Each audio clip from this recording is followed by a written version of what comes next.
Even a blind man can see what we are all seeing, and yet you're trying to gaslight us into pretending like it's just all regular and that we are the bad guys. That is the truth. The truth does hurt, and people want to know who killed Charlie Kirk. It's like a radiant beacon on a hill, drawing you close and holds you still. Carried by gentle warriors, clothed in God's will. Shadows try to hide the beams, but it shines bright for all who see.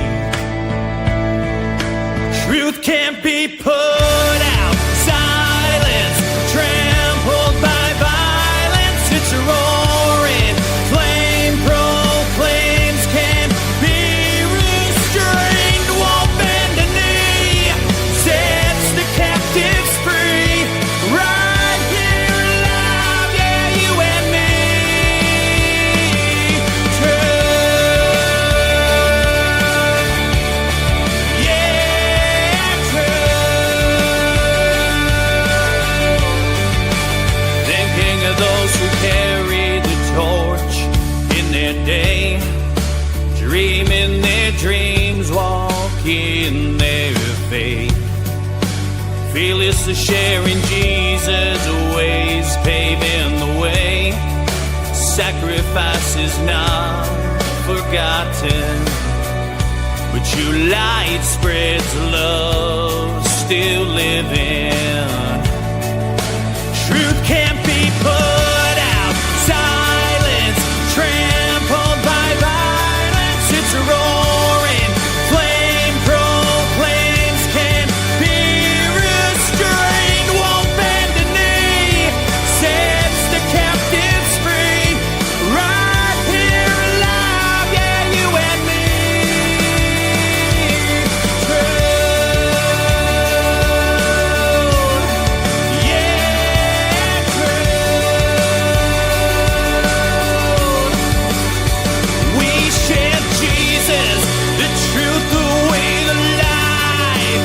Risen cannot be denied.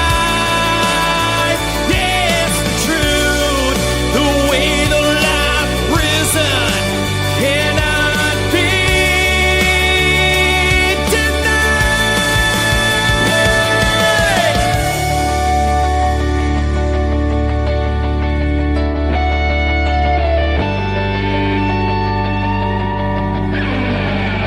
Truth can't be put out, silence trampled by violence. It's a roaring flame, proclaims can't be restrained. Won't bend a knee, sets the captives free.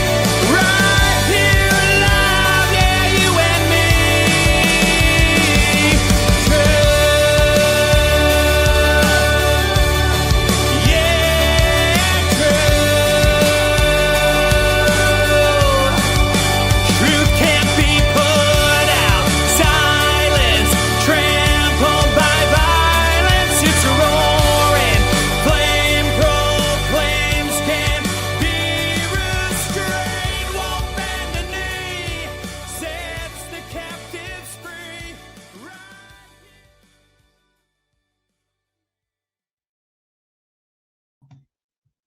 Well, Happy New Year, everybody. Like I said, starting off 2026 with a banger of a piece. Ladies and gentlemen, I want everybody to just know this. This in no way, shape, or form is this an attack against anybody, or is this ever going to be some sort of ganging up on people? You've got to understand that I have questions, and I've tried to go to the source for these questions. And when I've gone to the source for these questions, I was given that type of answer that nobody wants to hear. Kick rocks. You're just in it for drama. You're just in it for this. You want some notoriety. You want this. You want that. That is not what it's for. What it is, ladies and gentlemen, is my life was basically halted immediately. And not only my life, but my future, based on other people's lies.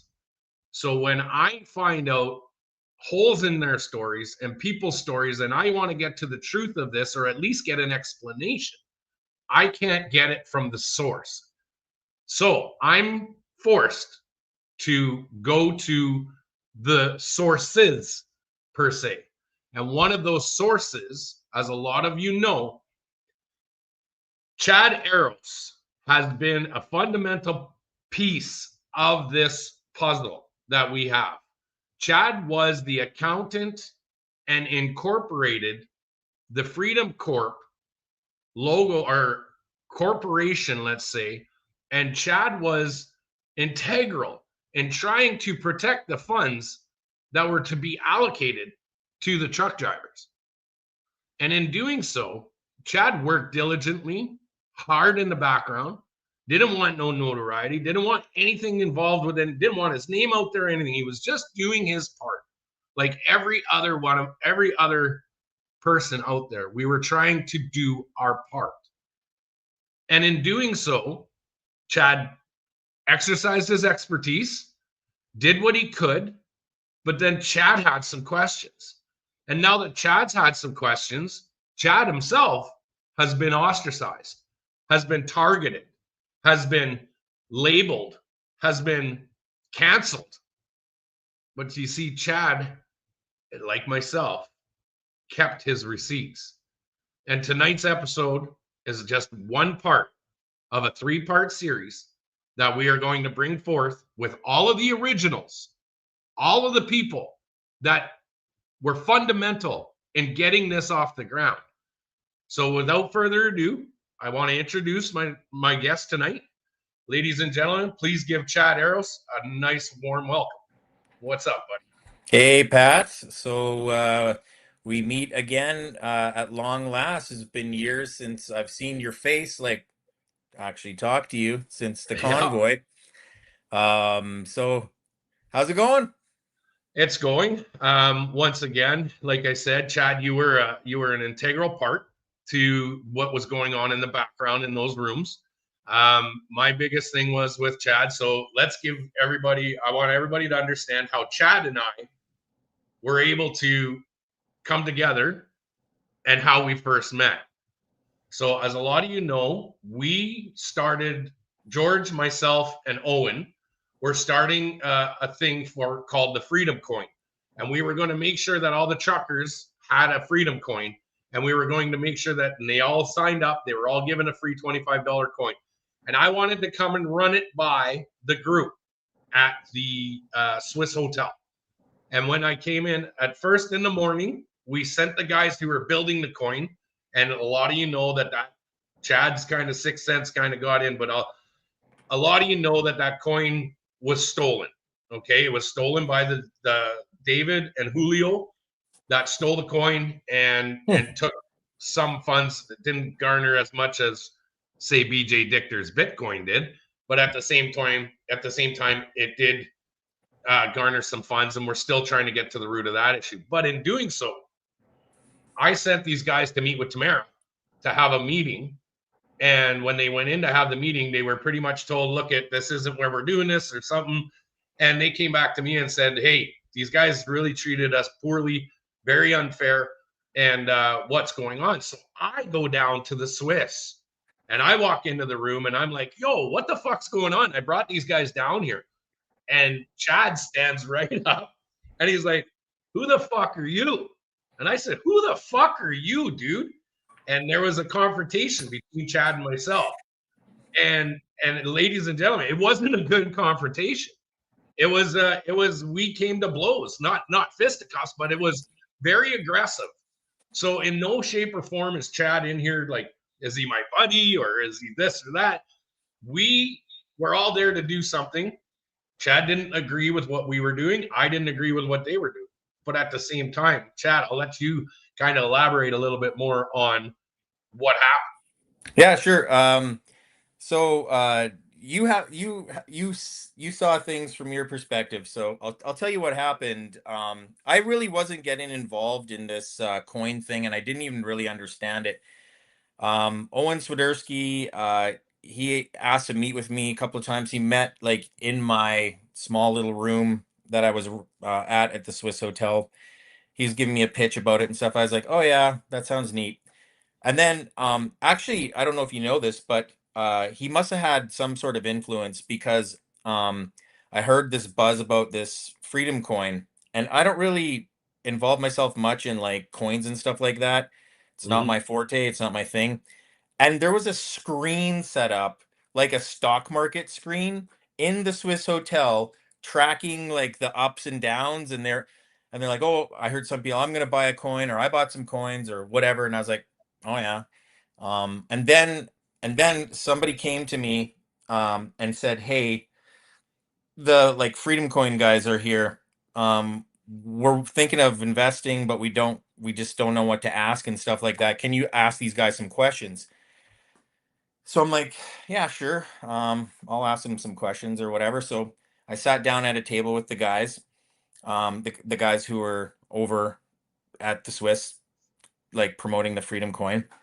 And I'm like, so like, what's the purpose of the coin? And they're like, oh, to get money to the truckers. And I'm like, so what's the structure of the coin? Like, how did it start? And they started saying stuff like, oh, it's a registered charity. It's this and that. And I'm like, but a registered charity takes like months to set up. There's no way it's a registered charity. And then I asked a couple more questions and the guys couldn't really answer them, or they answered them inaccurately. And people sitting at the table watching me ask them questions said, I'm out. I'm done. Mhm. No way. And then Danny Bulford stood up and he like I'm not blaming Danny Bulford. I kind of think he kind of looked at them because I think his parents were there and his parents were thinking of investing. And that's why they asked me to come, is because Bulford's parents wanted me to ask questions to see if they felt like it was legitimate or not. So then I asked the questions, and then Danny Bulford said, "Look, guys, this is not a place to peddle coins. Like, you need to go. This is not what this is about. This is a protest. Yada yada." Then I guess this is from filling in the blanks of what you just said. They went to Yeah. you and got you, George, and Owen.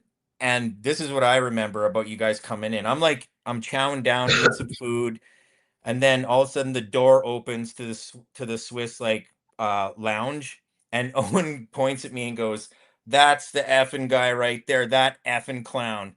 And I like look up from my like pasta or whatever, and I'm like, "Huh?" And I'm like, I just like stood up, threw the chairs aside, and I was like, "What the f?" Yeah. And then we were like face to face, and yeah, it was pretty tense. And then things calmed down, and then basically I got a whiteboard out, and I said, "Okay, Pat, like, what's going on?" I remember the trucker captains came in, and Chris Barber came in, and all these people Yeah. came in, and I asked you questions, and I was drawing pie charts. I'm like, "Hey, who owns the original coin? Who originated the coin, and when the coin goes up in value, who benefits from that?" And all these, and you were answering them. And no offense, Pat, but I didn't get the sense that this was your idea and that It it was wasn't your. my idea. I mean, No. I no offense, but I don't think you're a Bitcoin guy. No. No. So anyways, I got so at the time it kind of looked like these guys had this idea, and they were using like your image and your notoriety and stuff to create this coin. And I didn't know till now that people stole the coin or something like that. Yeah, so those two guys ended up, long story short, I get arrested. There's a whole debacle ends up happening. They change the name on the coin. We have an investigation. We're trying to track them down and get it, but we've got all of the paths because of blockchain. We can find and track the path of every coin, and we just have not got to it to determine where all that money went. We know who took it. It was those two gentlemen, David and Julio, that you met. We can't determine whether Owen was involved with it at all, but we do know that there's speculation, and that's drama for a whole another Yeah, time. yeah, exactly. But that's how Chad and I met. Okay, so where Tension. all of this was coming from for each of us. That's how we were. Our first interaction was. It wasn't a good one. Okay, so this is where Chad was in the background. And Chad, what was your role?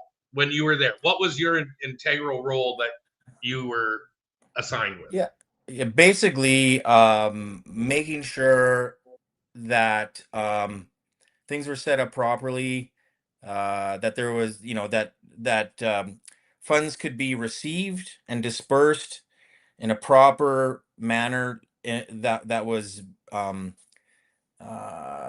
beyond reproach, so that there was transparency and legitimacy, that the authorities, if they looked into things, couldn't question it. So I was like, this is, we have to set things up this way.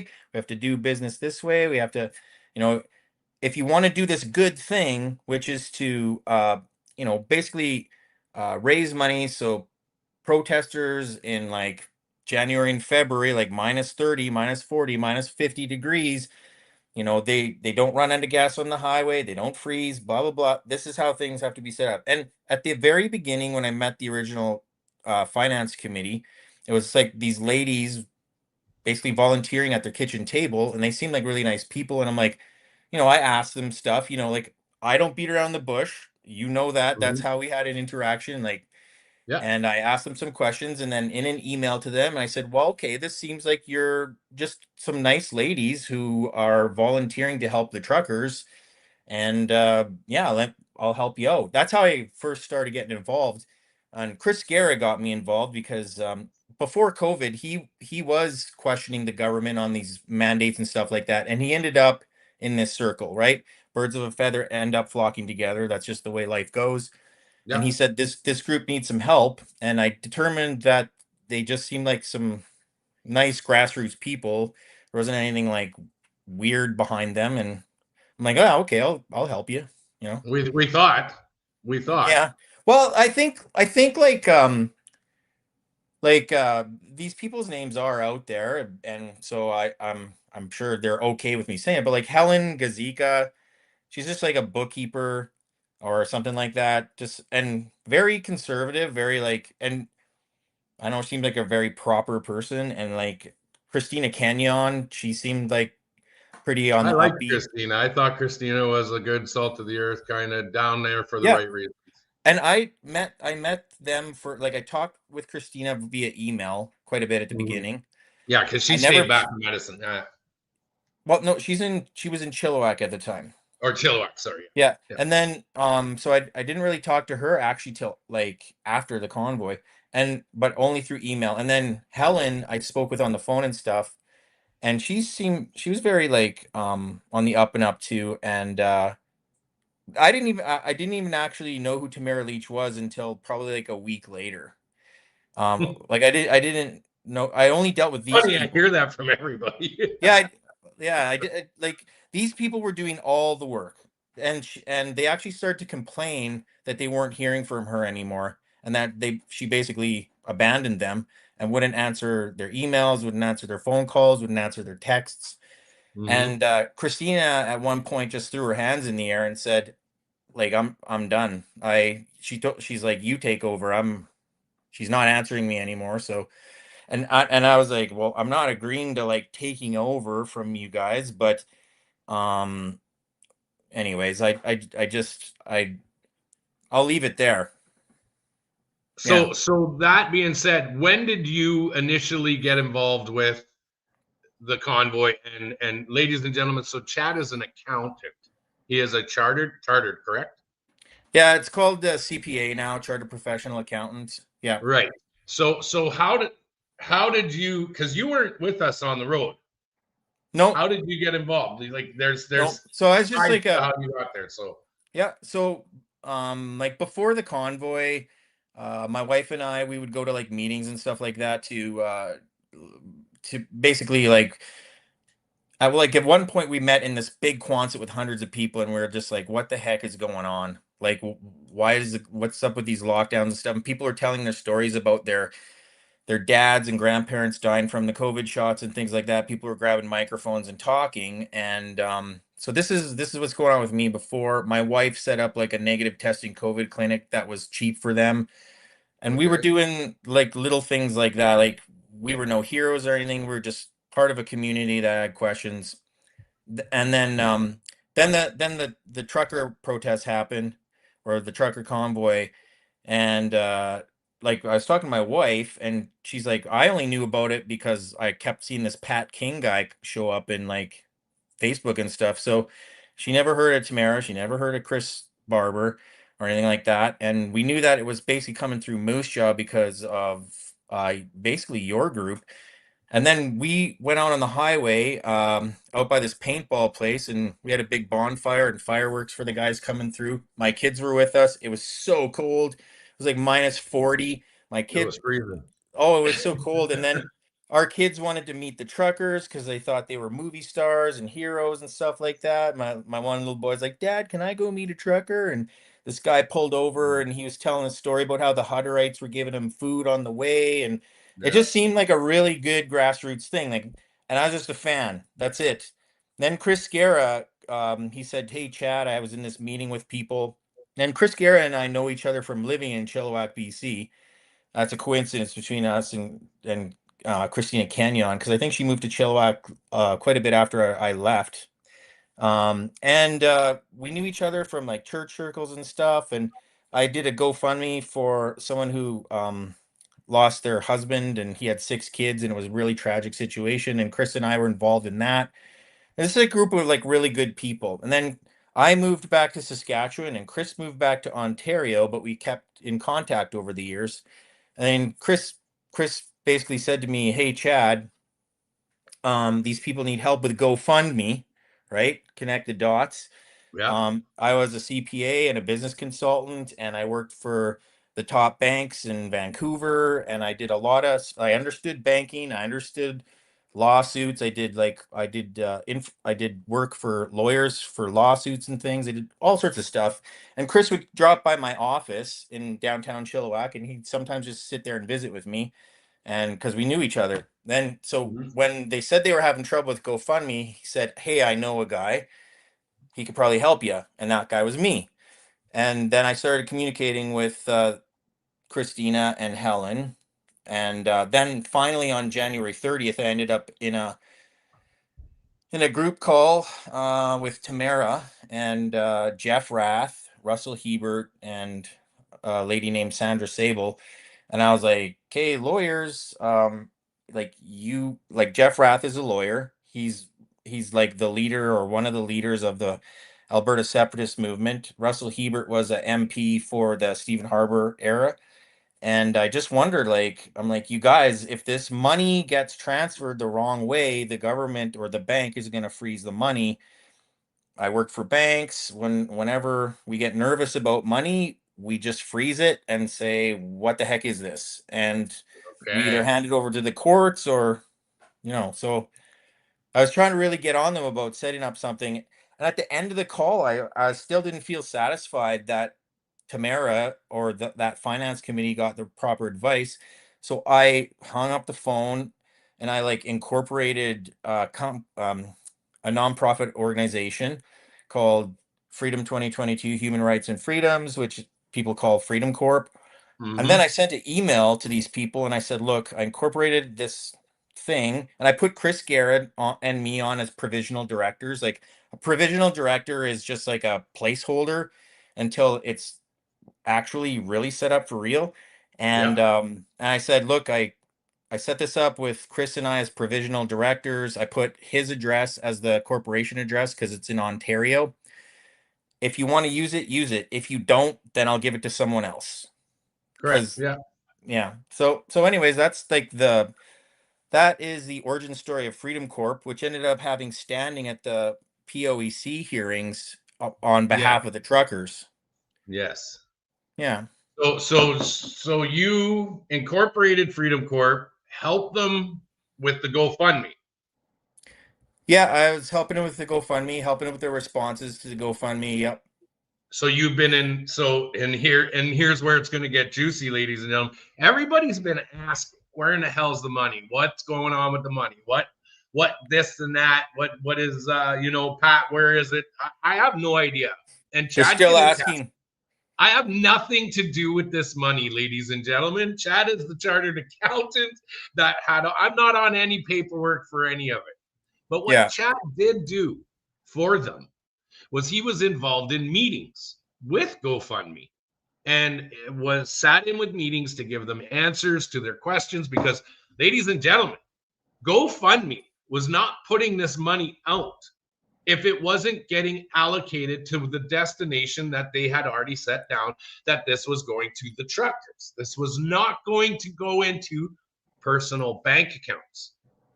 Am I correct in saying that? Well, I was warning the original finance committee, do not let this go into Tamara Leach's personal bank account. That's a bad idea. Well, they started to get impatient. And so after now I don't want to take any like glory for GoFundMe agreeing to release money, because I think Helen and Christina did like 99.9999999% of the work. And basically Mm-hmm. all I did was take their stuff, and I like to say this, I got out my crayons and I made my chart, like this is how it's gonna go, whatever, to make it easy for GoFundMe, because I figured they're probably bankers like me and they just want it simple. Like the Right. more complicated, the worse it is. The simpler it is, the better it is. So I like just kind of like made this little chart or whatever, and then gave it to the finance committee. Finance committee gave it to Jeff Rath, and he tinkered with it a bit. Then they sent it Jeffrey to Rath. Jeffrey Rath had his hands in on this. That's interesting. Carry on. yeah, Sorry. yeah. He was the original convoy lawyer. Jeff Rath is the original convoy lawyer. Then he passed it off to Keith Wilson. So so um so then after I helped a little bit, they released $1 million, and I said, guys, it's not, you didn't agree to send it to Tamara Leach's personal account, did you? And they're like, yeah, we just wanted to get it over with. And I'm like, that's not good. Mm-hmm. So $1 Because million was released to Tamara's bank account, personal bank account. yeah, and so I don't, my take on this is that I don't think they really knew what they were doing. And with lawyers involved, that I was like, how can lawyers not know that this is a bad idea? Like, how can they not advise, no, we need to set this up properly and stuff? But I I guess, advised Tamara long before this even started to not do the GoFundMe because the first thing going to be frozen is the GoFundMe. Now, ladies yeah, and gentlemen, the fact that the $1 million, this is no news to anybody who's been paying attention. This is all part of the Public Order Emergencies Commission. This is all out there in the public already. We know about it. Tamara did not get the money. It is frozen. We're going to go into details with that as well. So yeah, just before anybody thinks that we're going at Tamara saying she took all this money was actually no, frozen because the GoFundMe should have never been released into a private bank account. Am right. I correct in saying that, Chad? So yeah, so basically that's correct. GoFundMe released $1 million into Tamara Leach's personal bank account. This is like Pat said, all of this is public information on the POEC website. All the documents are there. Testimony has already been done. Hours and hours of testimony, tens of thousands of documents. All the TD documents have been uploaded. It's all public information. You just have to know how to search for it. And so basically, yeah, eventually on basically I think February 7th, we went into TD Bank. Tamara Leach and I went to TD Bank to do a wire transfer to pay for the flights of the lawyers, because the flight for the lawyers to get out there was $64,000 on a chartered aircraft, and they weren't paid. And a part of the contract for JCCF was that they wanted Tamara to pay for their flights and accommodations. So we went to TD Bank to do that, to pay for the flight. And when I filled out the paperwork, because she wanted me to help her do the wire transfer because she wasn't sure how to do it. So on the POEC documents with all the handwriting doing the wire transfer, that's my handwriting. Mm-hmm. I fill it out, and then the bank teller says, sorry, there's a problem. So her and I go sit down in the lobby, wait for someone to come talk to us, and they're like, we can't do the transfer, the funds are frozen. And yeah. So this is what Chad's talking about right here, ladies and gentlemen. This is where Tamara's asking the Justice Center lawyers and Keith Wilson want to fly them out cost $64,000 plus GST to fly them round trip. It could cut in half of the. It could be cut in half if they fill the plane with people to return back west today and people to fly out east when the plane goes to get them on Sunday. If you don't think the truckers even care about having all these lawyers there, I'll cancel all the flights. That's a lot of money. Okay, so I just wanted to put that up there just so we're putting receipts to the accusations that we are making claim, and it's all going to make sense in a little bit here. Just let Chad kind of slowly build this up. Yeah. And so, like, I'm not really accusing anybody of anything. I'm just, all I do is tell you facts. Like, this is what happened. This is what happened. This is what happened. Mm-hmm. And so, yeah. So basically, the TD says the funds are frozen. We go back to the hotel, and then one of the lawyers who was on the team, Tim Turple, he's a lawyer from Saskatoon. He doesn't work for JCCF. He's kind of like Keith Wilson. He's like an independent guy. He emails us and he's like, yeah, I know why it's frozen. It's called an interpleader claim. And interpleader claim by a bank says it's basically this: we don't know whose money this is. We don't know who to give it to. We don't know why it's in this account. So we're giving it to the Ontario courts to decide whose money it is and how to give it to them. Yeah. So Tamara lost all that money along with all the GoFundMe money. She also lost almost $400,000 of e-transfer funds. So it was almost $1.4 million sitting in her personal bank account that One she lost. point Yeah. 393,406.98 was in Tamara's personal bank account, and this is what's called a forfeiture order. And this is, they went after the bank account. Then this is what led into, so for everybody who doesn't understand why I'm bringing this up, this is why, and the first front door that the government was given to justify freezing bank accounts. All right. And this is because, ladies and gentlemen, my bank accounts were frozen for 3 freaking years, and it could have all been stopped long before. And Chad over here, sorry, I'm on mirror. So Chad was trying to have that stopped. So yeah, like I wouldn't speculate that this is like ground zero for everybody's bank accounts being It's frozen. ground zero where it started for me. Yeah, yeah, I mean, this is probably the first instance of a freeze. And just so people know, TD handing all the money, I'll just call it 1.4 million because it's like 7 grand shy of 1.4. So TD handing the $1.4 million over to the Ontario courts was their decision, their move. It wasn't mandated by the government. Then But under government regulations, I that's what guess, they I have to mean, do. yeah, because if you want to hold money for a third party in a bank account, you either have to create a trust account, Mm-hmm. or you have to create a nonprofit organization or a charity that collects money and distributes it for the intended purpose and cause. That's what you have to do.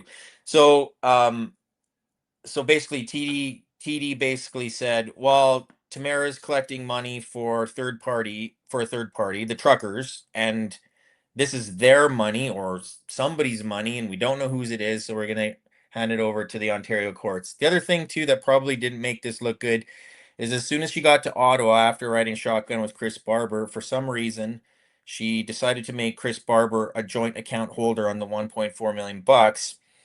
I think so this is speculation. I don't know why she did that, but she seemed to be really trigger shy, not trigger happy on spending the money. It seemed like she wanted to like make somebody else spend it or put their name on spending the money, therefore she wouldn't spend any of it. And this is like in my witness summary to the POEC. I'm like, are you going to do something with this money or not? Like, I Mm-hmm. know GoFundMe basically kind of is trying to tie your hands to the regarding the intended purpose of the funds. Like, you can't finance bad stuff, you can only finance good stuff, like.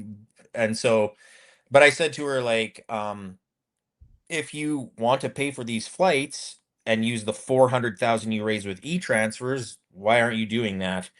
Like if you if you promised Chris Guerra that you'd give him money for porta potties so people wouldn't have to pee their pants at the protest, then why Yeah. aren't you giving him that money? And that's why Chris Guerra had to start Adopt a Trucker, because she asked him to go there a week early and make sure things were set up properly so that there was order and all that sort of thing. Like what kind, just think of this. I'm going to just pause here for a second. What kind of evil protesters, like evil in quotes, make Mhm. sure that there's order, there's like cleanliness, there's all this stuff. I mean, these people were good people. All of these people were grassroots good people.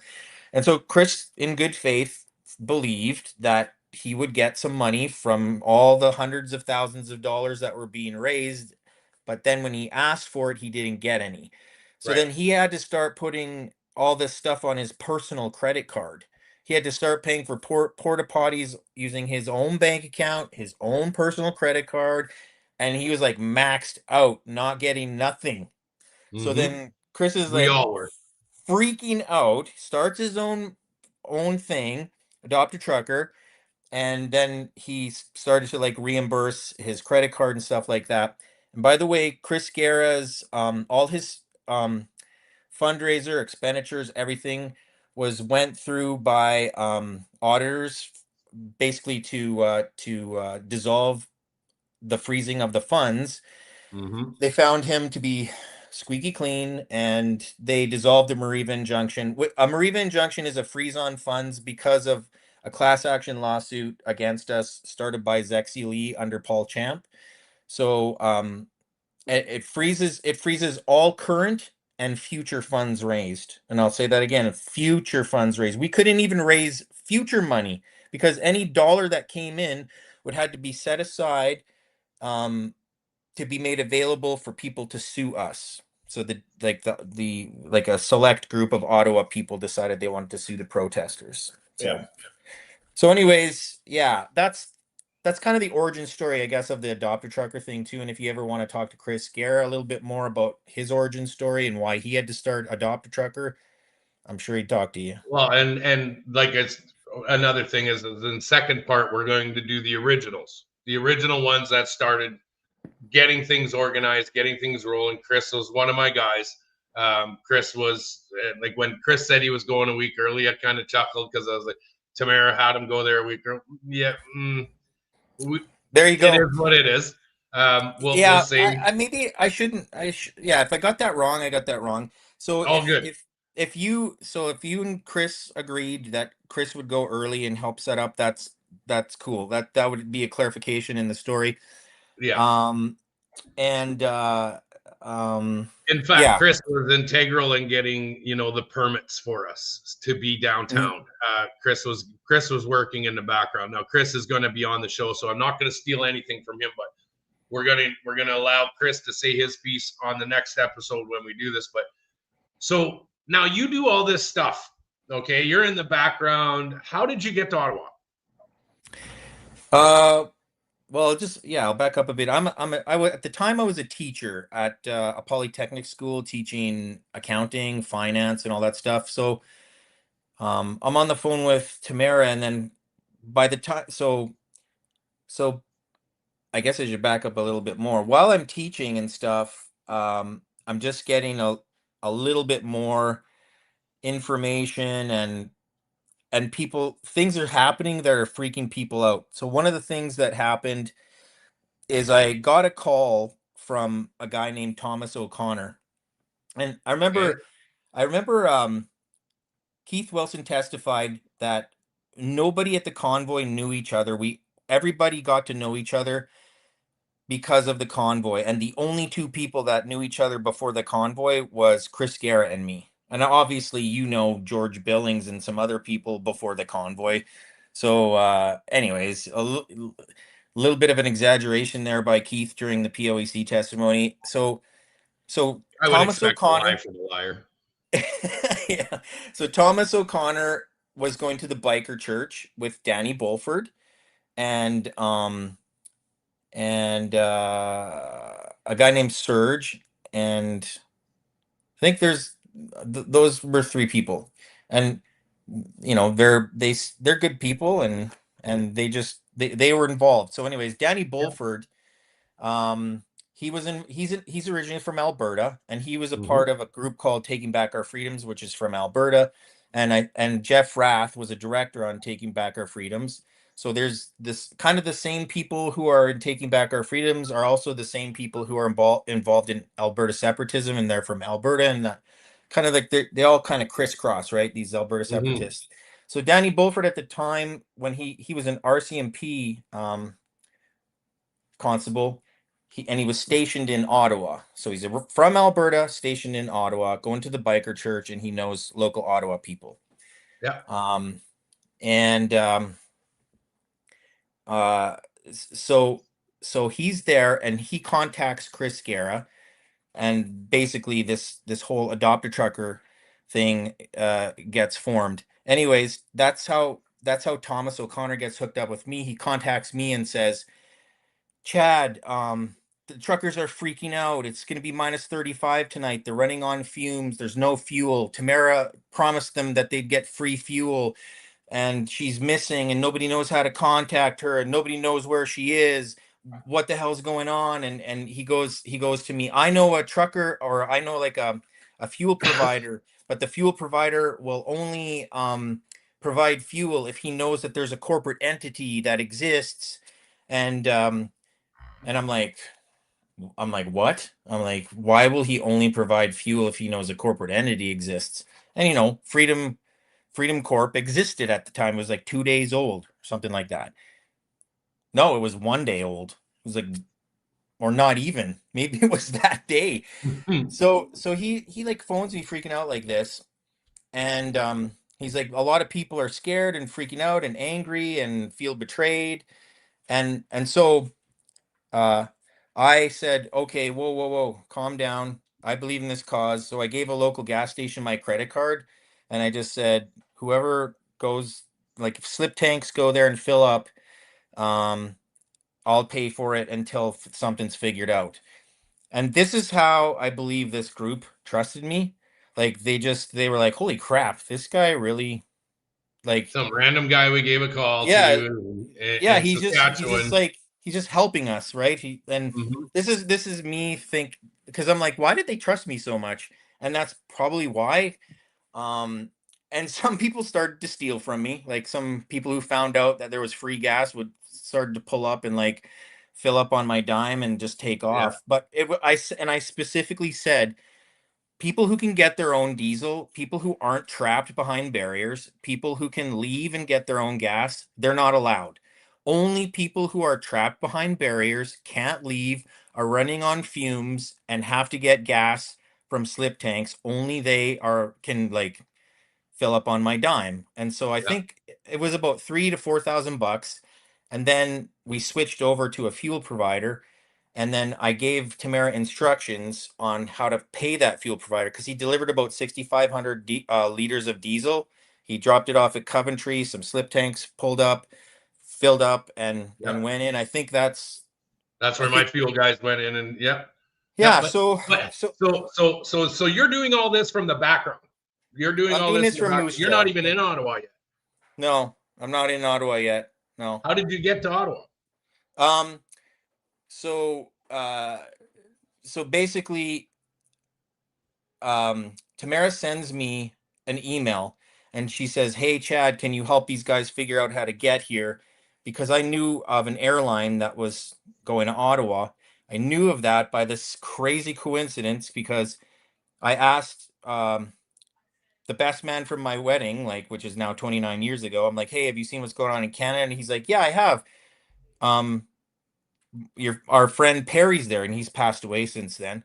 But Perry is a friend of mine since childhood, and I contacted him, and he said, "Yeah, I'm here. It's crazy. Right across the hallway from me, these people flew out." And I'm like, "Oh, can you give me their names? I want to figure out who that is." It just happened to be that the people across the hallway from my childhood friend was James Peloso from Taking Back Our Freedoms and Tasha Fishman from Taking Back Our Freedoms. So they said, yeah, this is how we flew out. So I knew of an airline that was flying people out. And then so the email Tamara sent me, there was a Zoom link in it. It was for lawyers. I said to her, I should probably go on this Zoom call with all these lawyers and tell them that there's a corporation now and that they should probably use it and make sure things flow through it properly. And I logged into the Zoom meeting, and Keith Wilson was in the Zoom meeting, and that was February 1st. The next day, I organized a flight for the lawyers, not me. I wasn't going. Okay. I couldn't go. I didn't want to. Well, did I want to go? Of course, I wanted to go, like the Freedom Convoy, right? It was a Who blast. didn't? Of course you wanted. Yeah, but I had a job and I couldn't just quit, right? So the next Yeah. day, Tamara wants somebody out there to help her with the money because she's freaking out. She's going missing in action. She's not answering her phone. She's not answering her emails. No one can figure out where she is.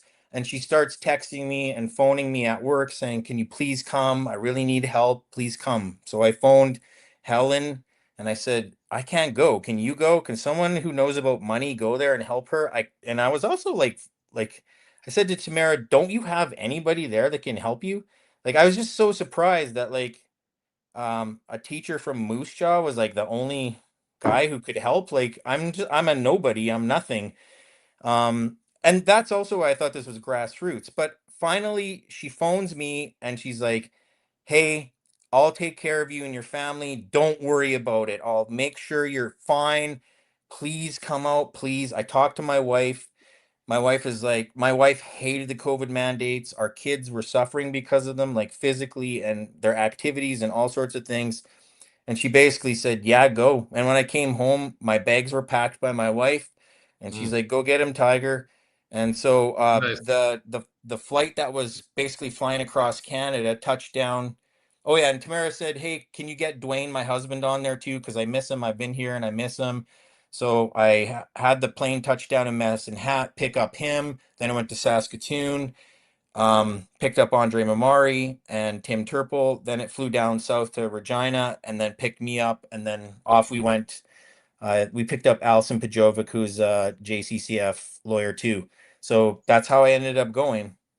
Okay. But So Tamara was now freaking out about money and not really knowing what to do. And I think she just was frozen and and that's understandable. There's yeah. a lot of shit going on. A lot of Mhm, people were out there. Everybody was busy. Nobody knew. They didn't write a friggin' manual for all of this. Understandable. mhm. Now, And I trusted everybody. I didn't think anybody was bad. I think my eyes, like my spectacles were colored from the initial contact that I had. Like, I knew Chris Guerra. I would trust that guy with my life. mm-hmm. I knew him from a long time ago. And then Yeah, Helen and Christina, they just seemed like just normal people with no agenda. Yeah, so I was like, yeah, I'm not getting involved in anything weird, you know? right.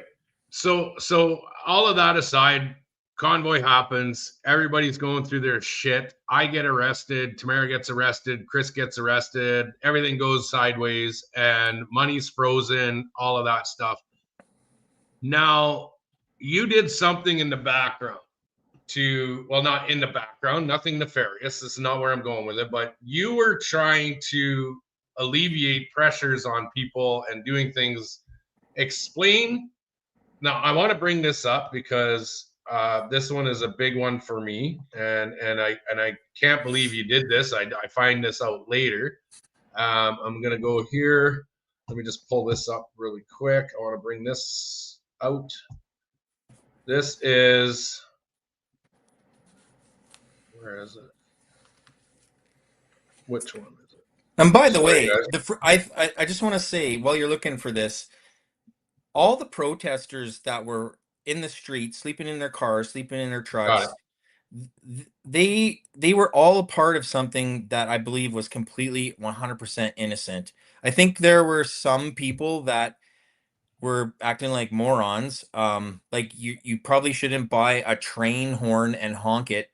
Like that was a bad idea. But most of the people there, most of the people, like people who donated money to it, they weren't criminals. They were Right. great. people. These are people who worked all their lives and now they can't visit their parents or their grandparents in nursing homes because they're told that everyone's gonna die. Like you're gonna sneeze on someone and kill them, and people were questioning that, and that's what most of the people at the protests were. They were good people. It was a good protest. It It was was.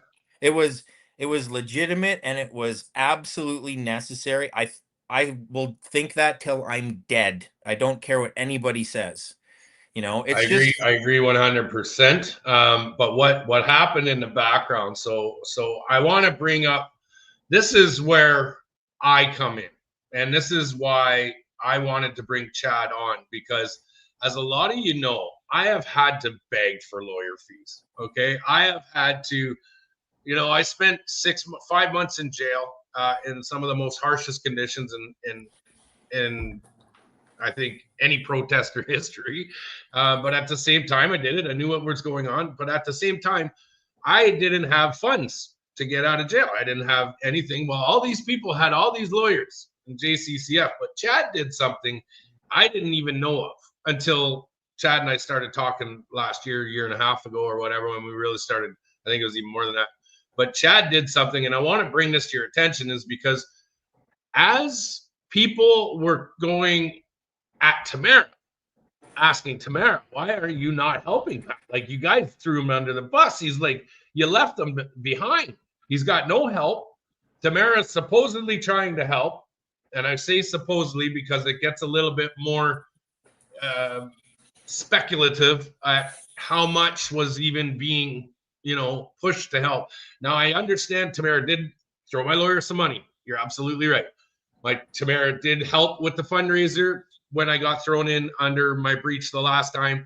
We don't know all the allegations to that. At the same time, I do understand that things were done. But we know things behind the story with JCCF. And JCCF is supposed to represent Canadians who's had their constitution, their charter rights violated, and JCCF steps up to the plate. Now, I'm going to show everybody this, and this is right here where Tamara's trying to tell Chad, and these are text messages between Tamara and Chad. Tamara's saying, okay, yeah, it's pretty shitty what's happened to Pat. Here's Natasha's email for people to donate. And Chad says, I found $100,000 that we can access to help Pat. And Chad, I'll let you take it from there. well, so this is a group of messages that basically what Tamara's doing is she's complaining about JCCF. What happened at the time is that you were still in jail, and you were in Yep. jail for a long time. How long were you in jail? 5 months to the day. Yeah, so you were in jail for 5 months, and nobody knew when you were going to get out, and you were just in jail on remand. You hadn't been accused. You hadn't been found guilty of anything. You were just waiting. I haven't even given a fair bail hearing at that point. Yeah, you hadn't even gotten a bail hearing. You were just rotting in jail. No one even knew if you were going to get out or when you were going to get out. It kind of looked like you were going to end up like the Coots guys. Mm-hmm. And people started to go to Tamara and say, where's your voice on this? We don't care if you're scared to talk. Like, you need to say something. Who cares about your differences or whatever? How can you abandon this guy? It was really getting to her, like, bad. And so she texted me and she's like, it's not my fault. It's JCCF. It's the Democracy Fund. I asked them to help Pat, and they don't want to help him. And she's like, screw these guys. I'm not going to take the Freedom Award they're going to give me. And she's like, I feel like going back to jail and screw them and all this stuff. And I'm like, whoa. I'm like, calm down. I'm like, maybe there's a way to help. Maybe there's a way to, like, get some money. And then I said, look, the lawyers figured out how to dip into the donation funds. They paid a lawyer, a good lawyer, a guy who did his job good, a guy named Norm Groot.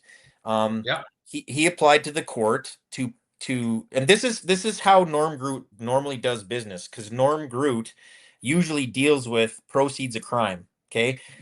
When the government takes over funds, like from a drug bust, and the drug dealer needs defense or something like that, maybe he can't dip into those funds to help the guy, but he does work and then he gets paid through the funds that are available. This is what he did, right? And so I just said, JCCF's contract with us says that they're supposed to pay for the fees, and our donated funds are not proceeds of crime. Like, Right. he should, by all rights, he shouldn't have paid himself $100,000 from the donations, like the convoy donations. JCCF should have paid him $100,000. So in an email to Keith Wilson and John Carpe, the president of JCCF, I just said, look, I feel like there's been a mix up here. You guys took $100,000 from the convoy pot. You should have paid it from your own pot. Can we have that money back? And then I said to Tamara, if we get the money back, maybe we can help whoever we want, like Pat King. This was the end for me. After I proposed, like, I didn't mention your name or anything. I just brought up contract. Like, there was a contract swap too. So the original contract said certain things. It had a bunch of promises. Then they said, we want to swap that original contract that has these promises with another contract that takes those promises away. And I also brought that up too. I'm like, why did you swap the original one that promised us the star, moon, in the sky with this crappy one? Mm-hmm. And so and I said, maybe you should give us that 100,000 and we can do what we want with it. Right. And then so they retaliated on me. I'm going to pause you at that point. I'm just going to pause you at that point, and I want to play a video for everybody right now, because JCCF and Tamara were buddies and tight. Chris as well. And these guys were supposed to go to bat for anybody who was, and a lot of people have heard this already, but I'm going to put this up for you guys so everybody hears this, and this is for everybody to just have a listen. Fine, thanks. Oh, that's good. I was actually just curious, calling about the bank accounts that have been frozen. Are you able to help with that sort of stuff? For the What's this related to? well, there was the Related to the convoy or something different? yeah, because there's a bank account that has been frozen, and we're trying to get that resolved, and I was told you might be the person that can assist us with that. And I'm willing to pay and help us, because basically my friend's unable to, his child support checks aren't able to clear out of his account, and he can't even open a bank anywhere. And even some of his disability checks, they won't deposit, or he can't cash or pay anything. It's been quite a predicament he's in. And I've been advised and told by some other good friends that you were successful in assisting them on having that changed in some way, shape, or form that can allow a person to go buy groceries and pay their bills. Is this a TD account? No, it was, I believe it's an Alberta Treasury bank account, sir. Okay. And who referred you to us? My friend Tamara Leach, I talked to her this morning. Okay. So I'm Tamara's lawyer on part of this. Oh, okay. Well, it's really nice to meet you, and I'm just trying to help out a friend here that's in it's in basically the same situation, I believe. And he. What, is the friend Patrick King? Yes, it is, sir. Okay, we can't act for him. We can't do anything for him. No. Is there any I was going to help, pay you to help, or? Yeah, no, we can't act for him. He's the Justice Center or whatever these guys are, who we ultimately report to, and who we report to for Tamara, have strictly instructed us not to deal with him. But I'm just thinking as a private lawyer, can't we hire you to help us? All right. So I wanted to bring that up because, as you know, Tamara, JCCF, Keith Wilson, all these guys were delegated to represent us. And this, to me, was a blatant, I don't know how to say it, but more of a blatant screw Pat. We don't care. We're not going to help him at all. Well, so from what I get from that audio is Tamara is talking to your friend there. She says, "Oh, phone this lawyer." That's Yep. Norm Groot, I believe. Yeah. So he does. That He is phones, Norm Groot. Yes. so he phones him, and Norm Groot says, "Well, the lawyer, Tamara's lawyers." No, he's Tamara's lawyer. Yeah, like But I'm Tamara's. JCCF strictly instructed him not to represent me. Yeah, so why would she tell your friend to phone them if they now I think what you got to understand, Pat, is what he's telling your friend is that he's a subcontractor for JCCF. That's what he's telling Understand them. that? Yeah. And that JCCF is Tamara's lawyer, and Tamara's lawyers won't represent you and her at the same time. Now, why would Tamara tell your friend to phone her lawyer who won't represent you? Either she didn't know that at the time, or or if she did know, she was just yanking your chain and pretending to try to Well, help you.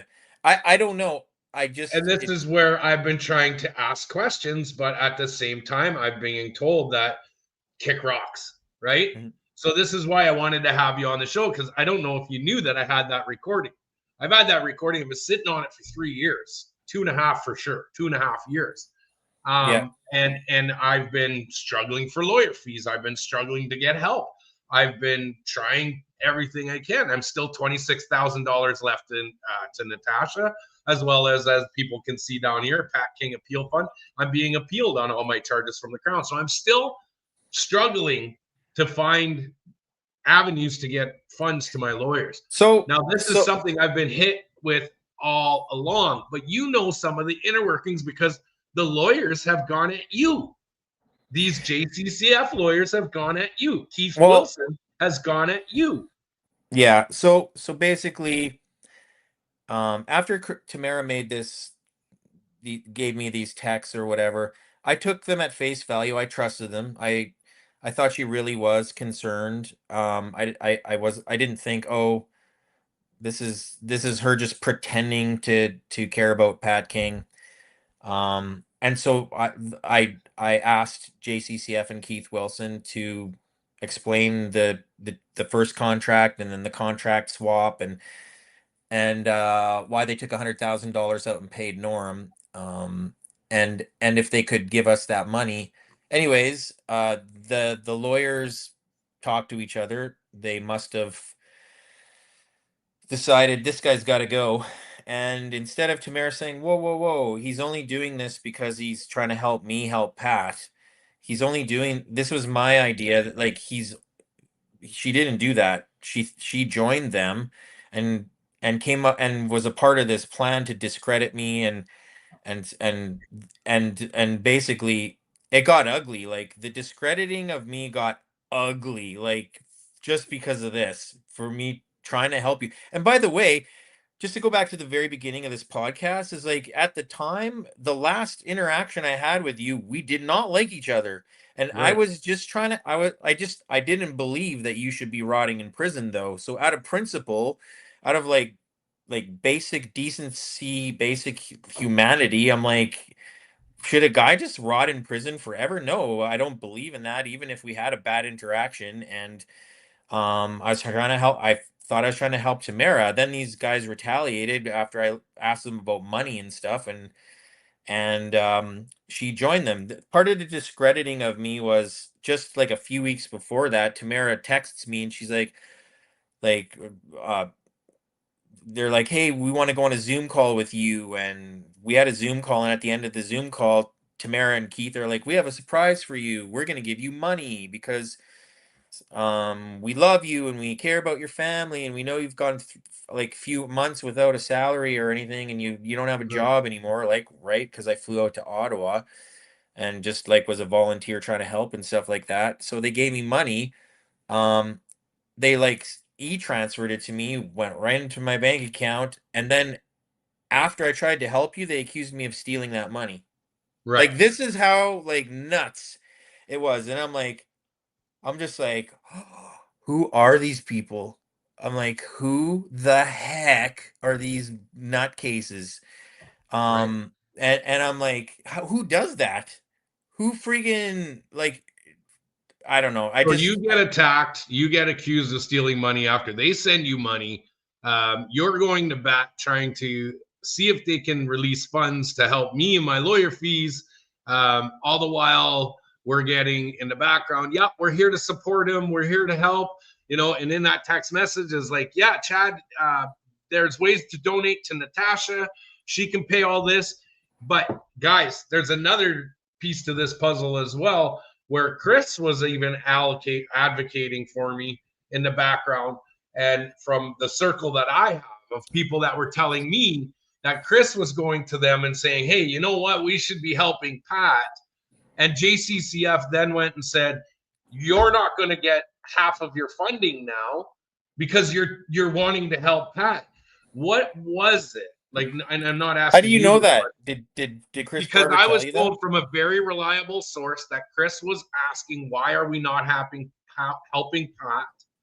And they were told Chris, well, if you keep bugging us, we're going to pull away your funding. And they ended up pulling half of Chris's funding away, and Chris was stuck having to raise the other half of his lawyer fees on his own. And in that, this is where I'm going with this, is these two people, okay, who are claiming to be united with everybody, understanding that they're being railroaded as well. I'm being railroaded. Other people are being railroaded. Funds aren't being allocated. JCCF is denying to represent people. JCCF is representing them at the same time. Why are you saying one thing, but then in the background, you're not going to bat to help me or help others? You're only worried about yourself, but in the public eye, you're looking like you're helping me. But in the background, you guys have the tightest connection to JCCF that could say, hey, look, and I seen a couple comments in there about exactly he was representing Tamara, so he can't represent Pat because it's a conflict of interest. There never was a conflict of interest. That's not what it was. They had already had their bank accounts unfrozen 3 weeks after they were frozen. This man was done. He could have still represented me. But yeah, there's going to always be. Was they went in and instructed him to not represent me. Yeah. Now that's bullshit in my mind. JCCF is the biggest sons of bitches in my mind at this point, and I'm pissed off. But you've got the other two saying that they are, we're friends, we're all advocating for you, but yet you're scared to go and fight for these guys and not even bring up the fact that they're doing this, yet you know all about what they're doing. This is where I'm having a hard time when it comes to, are we on the same side? So when I reach out to them to say, hey, look, I understand we got differences and shit, but we could be a pretty strong, formidable team if we show this unity. And you get Chris sending messages saying, it's going to be drama. We don't want nothing. You have your own show. Go watch it. Kick rocks. Like that became. I think there's always going to be tap. these people in the comments. There's always going to be these people that don't like, they're like me the way that I was before I got attacked with false accusations and discrediting and all that sort of thing. There's going to be people in the comments who were like me years ago, who like had rose-colored glasses on, trusted everybody, thought we were all like on the same side, blah blah blah. And then I just tried to like reconcile these weird differences and the contract swap and try to help you. And then they're like, we need to get rid of this guy. Right. Let's do whatever we can to get rid of him. And I'm like, but that's not what the good guys do. You know what I mean? Like, you don't like, that's outrageous. So and that's my point, Chad. You were brought in as a good guy. You helped every way possible that you could have. And they've done the same thing to you as they've done to me. Yeah. So basically, yeah, I was told that, like, John Carpe himself, the president of JCCF, put my name in an email. He's like, Chad Eros, Tamara Leach, Chris Barber, blah blah blah. Thank you for doing what you do for democracy and blah blah blah. And we're gonna cover your criminal, like anything criminal against you, anything civil against you. We're gonna help you. We're gonna pay for your legal fees. Blah blah blah I blah have blah. those text messages. I have where they're saying Chris is going to be represented. I have where they say you're going to be represented, where everybody's being represented. I have those text messages. Okay, so I just want to. You need to listen to this, you guys.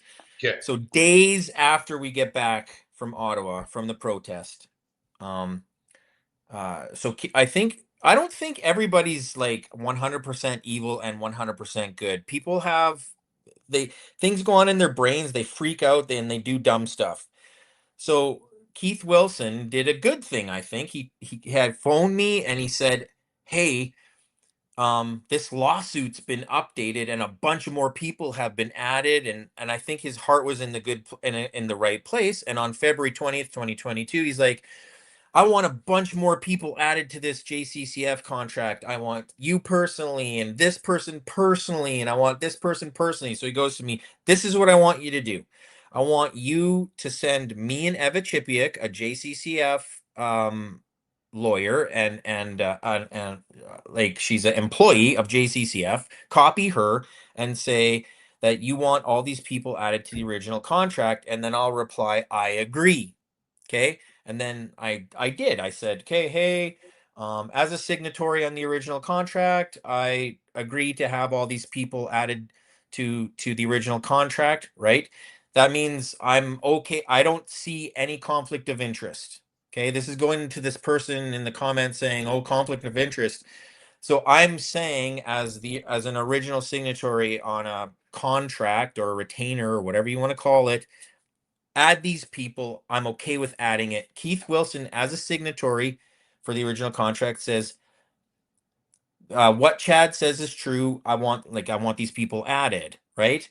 So Yeah. there's that. That's February 20th. Then 4 days later, like, I think Keith woke up one night and had a heart attack and forgot that in the original contract, he promised to pay all costs awarded against us personally. Like, that was in the original contract, that and there's going to be like hundreds of people that see this podcast that don't understand what costs awarded against means. It means in a lawsuit, there's a winner and a loser, and the loser has to pay the winner's legal fees.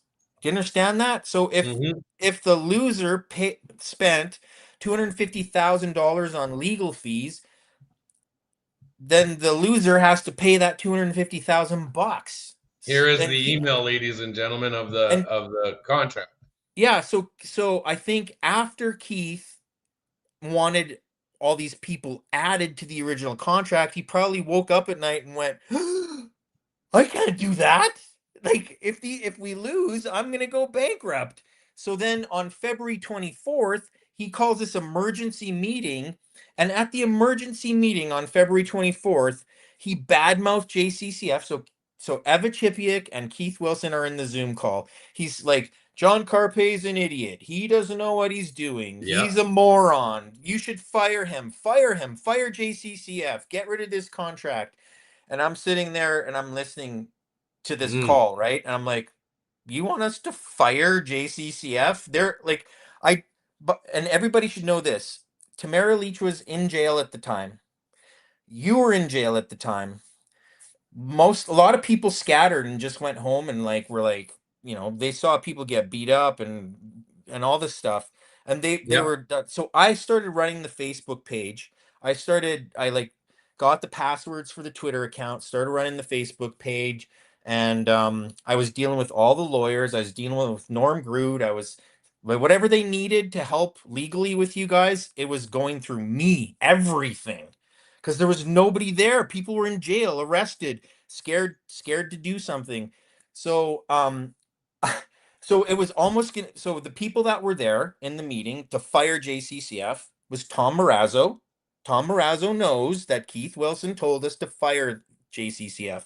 Danny Bulford, he knows that Keith Wilson badmouthed JCCF and told us to fire them. Thomas O'Connor was there. He witnessed that too. Chris Barber said he was going to go to the meeting. He said, "Yep, I'll be there. I'll be there at this meeting. See you there." But he didn't show up. He didn't show up to vote to fire JCCF. And everybody bought Keith's line to fire JCCF except me. And I said, "Whoa, you're not firing JCCF. We have no money. We can't raise money. All our funds are frozen. Tamara's in jail. We're not firing them. Let's just ask them some questions. And if they answer the questions nicely, then we'll stay with them. If not, fine." And this Keith Wilson was doing a Jerry Maguire. He was like, "Fire JCCF and come with me. Come with me and Eva Chipiuk." He was literally going to take like a girl from The Office. Maybe there wasn't a goldfish involved, but he's like, he's like, Eva is going to quit JCCF and come with me over to my firm, and then you guys can all hire me and I'll take care of you. And I'm like, how are we going to pay you? We have no money. We have no way to raise money. And I just did Facebook posts on the Freedom Convoy 2022 Facebook page saying, donate to JCCF. Listen to this. I did Facebook posts telling people to donate to JCCF on the Freedom Convoy page. 450,000 subscribers. I'm telling people to donate to them. Do you think they're listening to me? Probably, right?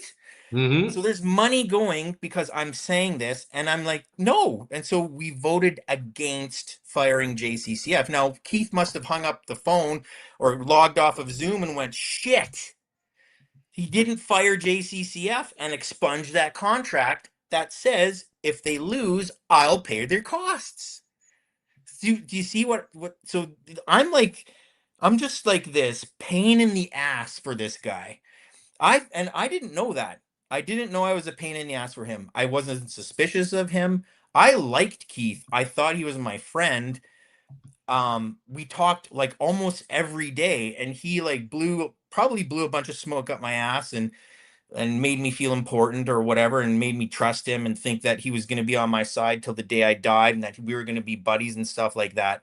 But then when I tried to help you, he basically, Tamara was with a group of people. Some of them were directors on Freedom Corp.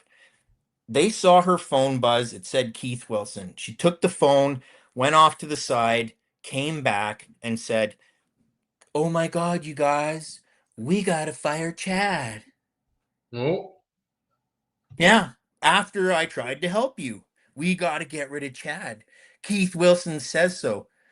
Now, what lawyer gets to run the nonprofit he represents? What lawyer gets to say, this is what you do, this is what you don't do. Here's what you can say, here's what you can't say. And you're still going to get people in the comments that are going to say, well, he's the lawyer. He doesn't want you guys to get arrested. He doesn't want you guys to get sued further. He doesn't want blah, blah, blah, blah, blah. But guess what? I just did a bunch of work with Norm Groot so that we could raise money again.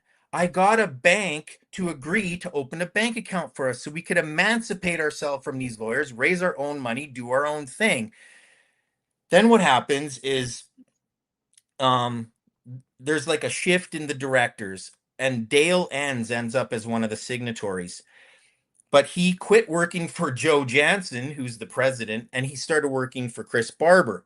So those three start fighting. And Chris Barber is like this big advocate, even doing like commercials for JCCF on his site. And I'm like, "Okay, Dale, you need to go in and be the second signatory so we can open our own bank account and raise our own money." Well, he won't do it. He wouldn't sign the papers so we could open a bank account, raise our own money, and help whoever the hell we wanted. So I'm like, why won't you do it? Why won't Dale, who works for Chris Barber, who wasn't even a director anymore because he was too scared to be because he thought he would get arrested, I'm like, why won't you go into the bank and just simply sign your name so we can open a bank account and raise money? Like, is this guy that lazy and that stupid that he can't sign his name on a piece of paper? Like, dude, just put an X if you can't do your signature. But he wouldn't even do that. So even though we could raise our own money and help whoever we wanted, and I signed the papers, Mm-hmm. Dale wouldn't. And he was working for Chris Barber. Someone explained that to me. So we had to rely on these lawyers. We had to. Like, it was all twisted, messed up, sabotaged, people wanting this money, that money, killing a movement, like, just so they could be buddies with important lawyers who were introducing them to important people, Important people. and Yep. like promising to get them a meeting with this important person and that important person, and you can sit at the table beside this person, and we'll take a photo of you with them, and then you can post it on your website and you can feel important. And I just watching all this, and I'm just like, it's dead. Everything's Yeah. dead. Yeah. Everything's dead. All And the, that's like, what I sat back and I watched, because I'm silenced and I'm watching everything implode on itself, and I'm watching everybody at each other, and I'm like, what the hell is going on here? I yeah. didn't have anything to do with the money, thank God. And that's one of the things I wanted to make sure that this live was going to clarify for everybody. We knew that already, but at the same time, I wanted people to see that there was some things in the background that, ladies and gentlemen, you weren't understanding. Now, I've been messaged by Keith Wilson, and this was back in February 2024, by Keith telling me that he didn't ever work for JCCF, but he was calling all the shots for everything JCCF was doing. Now, I've seen John Carpe. I looked John Carpe right in the eye when I was at the Tucker Carlson meeting, and John Carpe was sitting right up front, and I know how much it was to sit in those seats.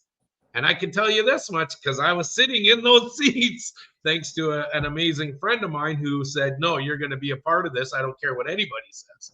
And it was all about having me in front of those people so that I can finally look these people in the eye.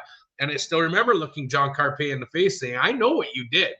I know what you guys have done to me, and I know exactly how you guys are working. I said, and John's like, oh, I didn't do anything. Lo and behold, John gets disbarred. He gets his accreditation taken away. There's a lot of things, ladies and gentlemen. Now you got Eva Chepiak. Is she not in fights with JCCF, or was fired from JCCF or something like that? Yeah, well, yeah, from what I heard, so Tamara Leach, like what do I believe, right? Like, all I can do is tell you what I was told. Apparently, John Carpe fired Eva Chipiak because John Carpe blamed Eva for Tamara switching teams. She switched from JCCF over to Rebel News. So, and John Carpe was like, oh, that's your fault, Eva. Like, Tamara was our poster child, and now she's the poster child for Rebel News, and you're fired. Now you're getting it, folks. Like I said, the cash cow. They're only holding on to the cash cow. They don't give a shit about Tamara. Tamara, they don't give a shit about you. And you've seen this. This is why I'm trying to say this. I'm not trying to come down on them. I'm not trying to attack anybody. We're not coming at Tamara. But at the same time, she has to be smart enough to know that they are using you, and they are going. And this is my prediction, Chad. This is what I've been saying, is now that Rebel's gone and said, hey, you know what? We're going to hire Tamara on as our, as one of us and work with us. There, at some point, there's going to be an incident. Tamara's going to get thrown back in jail, and then they're going to utilize the fact that Tamara is in jail to raise more money for Rebel Media. Now, that's a conspiracy that I've got. Yeah. And just like to keep it like factual, just facts. Like, yeah. Sorry, this is I fear for these people because they're not. Don't. So after she said, I should go back to jail, I said, well, like, if you're gonna go back to jail, don't like, I was like, don't purposefully breach your bail conditions to go back to jail. Like, speak out on a noble cause. It's in my texts with her. So after she said, I think I want to go back to jail and all this stuff because Pat King's in jail, blah blah blah. I texted Keith and I said, look, Keith, Tamara is really distraught about Pat King. She's talking about going back to jail again, la la la. Now, I'm gonna speculate, maybe that put something in their head because after Tamara Leach talked about being willing to go back to jail, they had the Freedom Awards, and she links arms with Tom Marazzo and John Carpe. John Carpe took the picture. Yeah. He took the picture of Tamara linking arms with Tom Marazzo, which put her in jail. This is according to Tamara Leach and her interview with Tommy Robinson. She told Tommy Robinson, John Carpe took the picture of Tom Marazzo and me. So then she goes back to jail, and the instant she goes back to jail, John Carpe sent out a mass email, and I got it. Hey, donate to JCCF so we can get Tamara out of jail.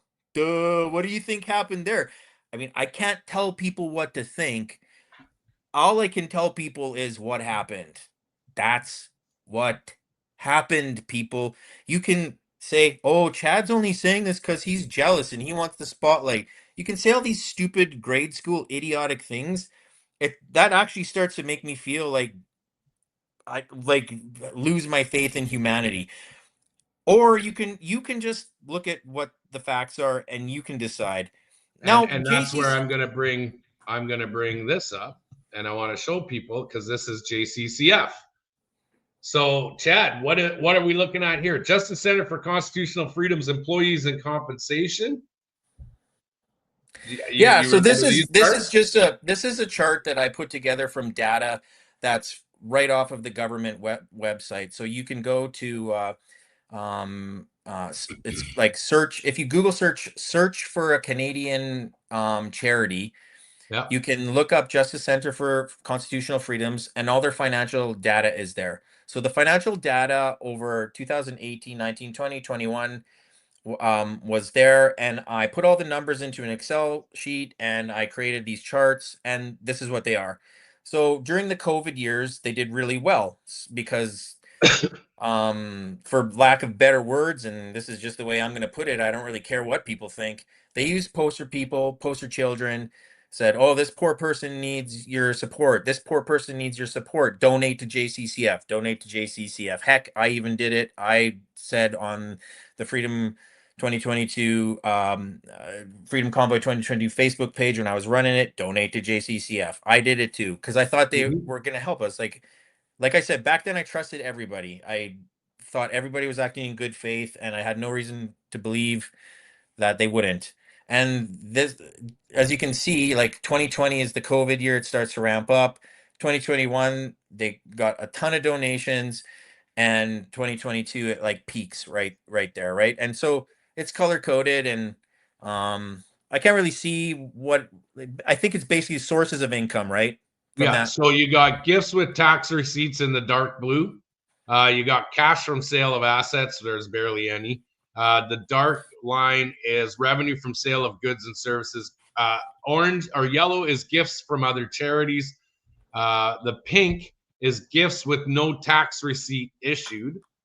So that would have been like just someone dropping off money and you don't know who they are, right? Correct. Anonymous. And then you get into their expenditures. So exactly what they've spent. And we're upwards of $9 million. But I'm not understanding how this chart works. I can make this available to people later on, but this is a chart that's showing, and all we're showing is the increase of how these people are making their money, like Chad said, off poster children that they're utilizing, and they're not representing the true, like the real people. They're only representing. COVID was good for them. In other words, COVID was good for them. So when people say, donate to help this person, who's getting the money? The person? The person is not getting the money. Yeah. Rebel raised $4 million, and none of it went to anybody that was supposed to get it. This is another thing that's I've exposed a while back. A lot of us have brought it up. Rebel did the same thing, and now Rebel says, okay, we're going to sign the poster child Tamara, bring her on, and they're going to make it mass profit again. And then they're going, yeah. So do I think it's bad that these people get the money?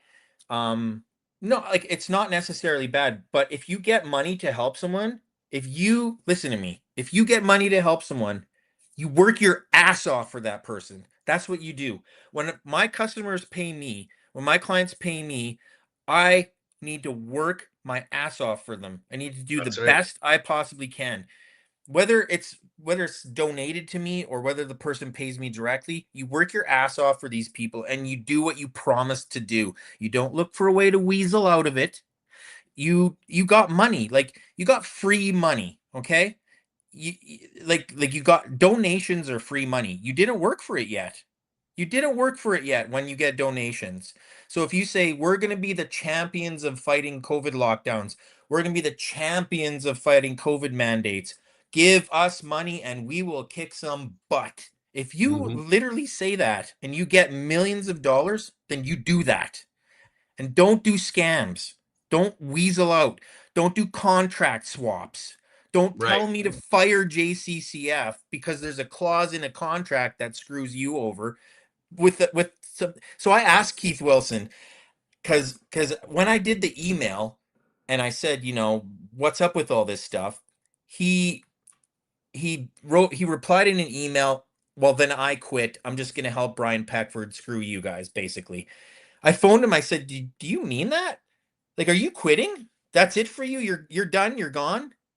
And he's like, well, you know, I stand by my words and stuff like that. No, I'm not going to quit. I'm going to calm down now and stuff like that. And I'm like, and he goes, and by the way, I had to make that promise in that contract. Otherwise, JCCF wasn't going to help at the convoy.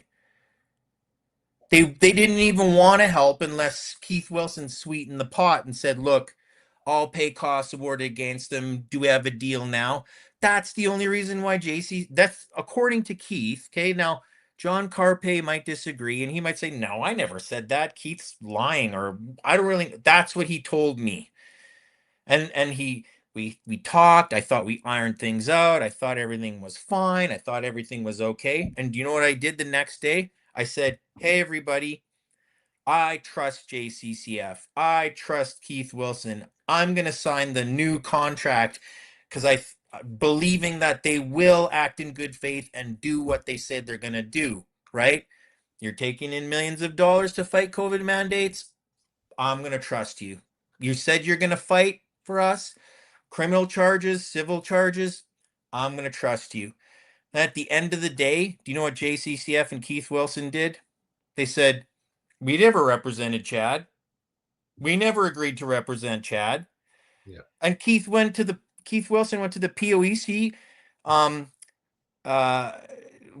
hearing.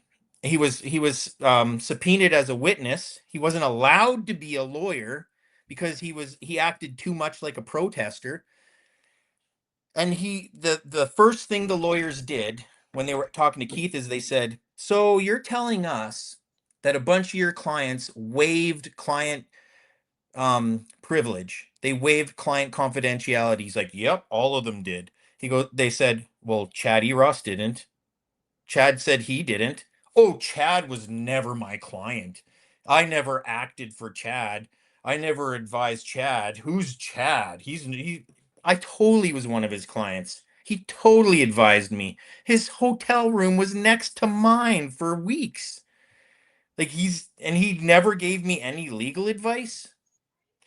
When lawyers do stuff like that, that's really bad. Like you have to be able to have client confidentiality. You have to be able to trust your lawyers not to throw you under the bus. Like otherwise, what the heck? Like, what's the point of having a lawyer?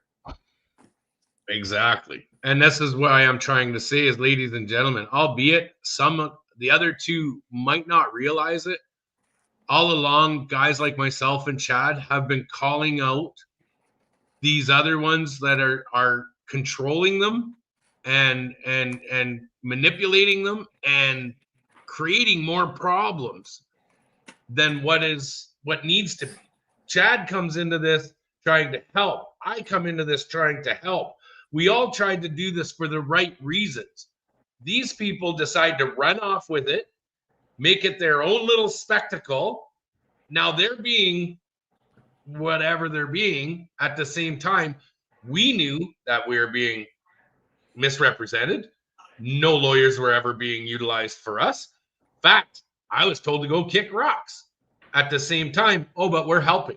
We're helping. Don't worry, we're helping. But you can't come out and publicly tell people, and I'm talking about the other two, you can't publicly come out and tell people that these people are manipulating you and talking. Why? What is the big fear? The only way I can see it is you're in on it. Yeah, and so That's at what that, I'm left to speculate. I want to say this to follow up with that. And I have a question for you, Chris Barber. Look me right here. Why didn't you show up to the February 24th meeting to fire JCCF? Why? You said you were going to show up to vote to kick out JCCF, but then you didn't show up. Why didn't you show up? How come you didn't want to follow Keith's instructions to fire JCCF and give up all the funding that they would have for you? Why didn't you show up? You said you were gonna. Then you didn't. I know why Tamara didn't show up. She was in jail. Who told you not to come to that meeting and why? And I said, no, we're not firing them. They're like, at the time, I just thought Keith's idea was a bad idea. I'm like, no, this is a bad idea. I didn't think he was malicious. I didn't think he had a trick up his sleeve.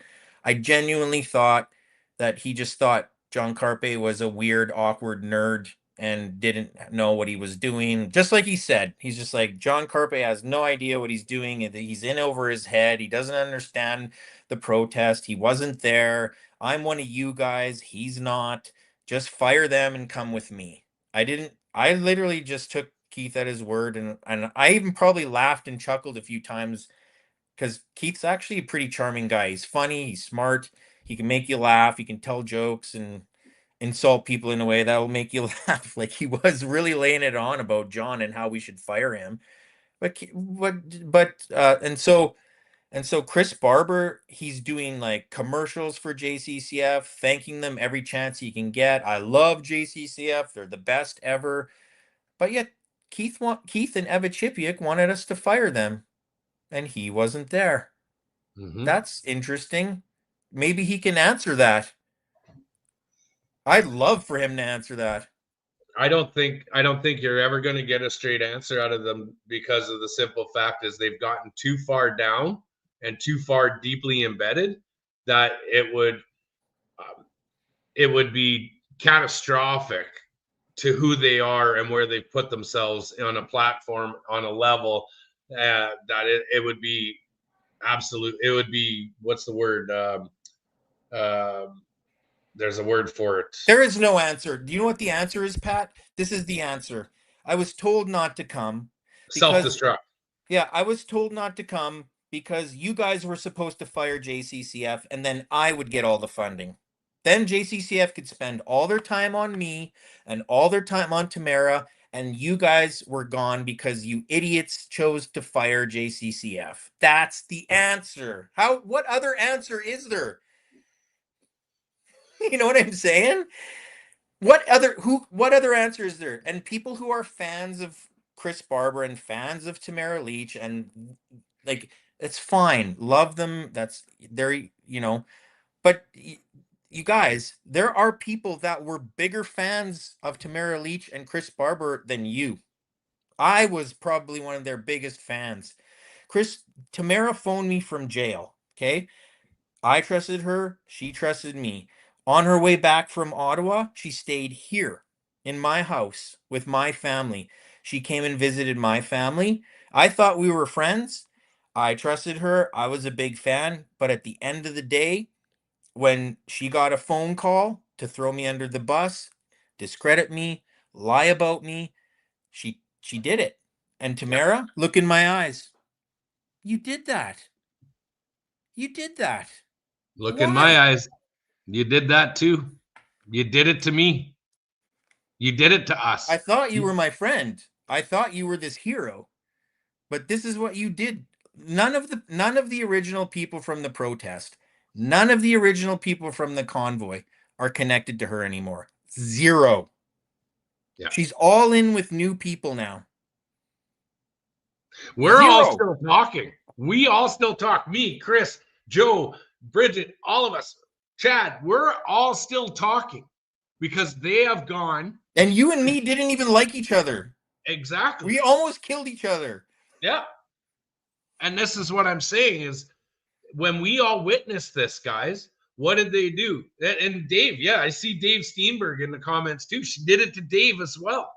You know, we've all seen this, ladies and gentlemen. And this is why I wanted to do these segments with you guys, because there are bigger things coming down. Okay. There are things ramping up for 2026.